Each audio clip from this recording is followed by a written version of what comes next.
Hi, I'm Eamon Kelly. I'm the Chief Futurist of Deloitte.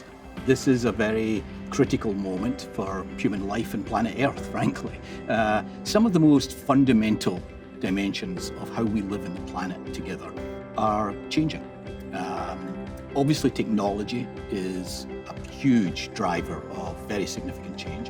What we've created in recent years, over the last 5-6 decades, in terms of the digital technology system, is truly extraordinary and it's changing everything. Normally, societies determine what will we do with this technology.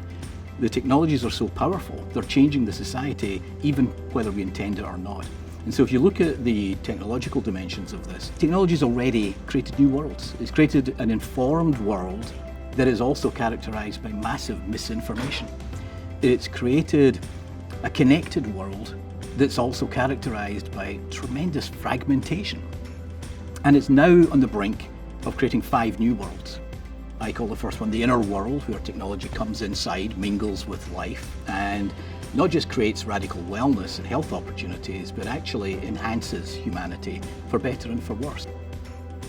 The second major world that I see coming is what we call mirror world, which is, some are calling it the Metaverse.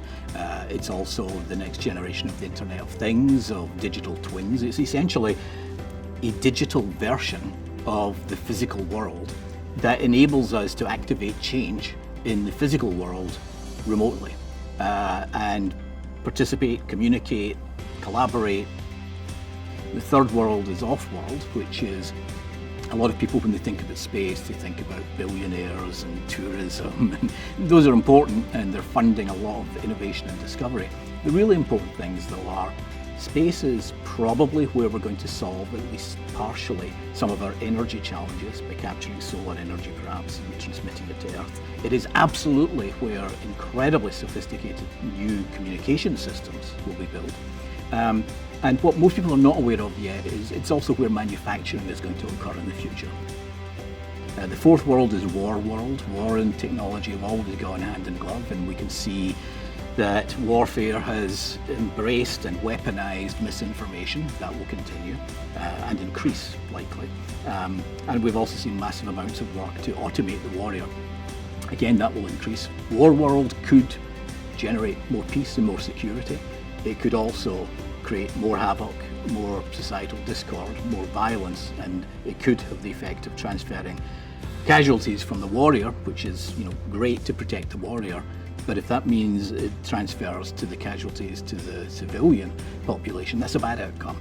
And then finally, habitable world. It's clear that technology will not resolve climate change and will not completely answer the questions of adapting to climate change. And it won't solve all the problems of sustainability. But those challenges will not be solved without technological investment and innovation.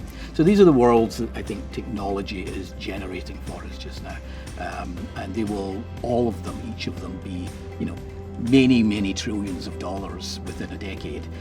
They already exist today, but they're still quite embryonic, but they are going to grow in impact and importance and in value, and frankly in ethical dilemmas, because the potential upsides are brilliant and there are potential downsides. So we have to design that future, which is why I believe that it's very important that businesses take a proactive role. We have all, over the last 30 years, lived in a world which has been characterized by certain qualities, certain values, certain behaviors that are fundamentally changing. Not marginally changing, fundamentally changing. And so the intentionality of having a clear view of what you want to contribute to the world, the impact you want to have, the ways you want to shape the future is infinitely more important now than it's ever been, because the range of possibilities it's vast, and some of them are not good and some of them are really good.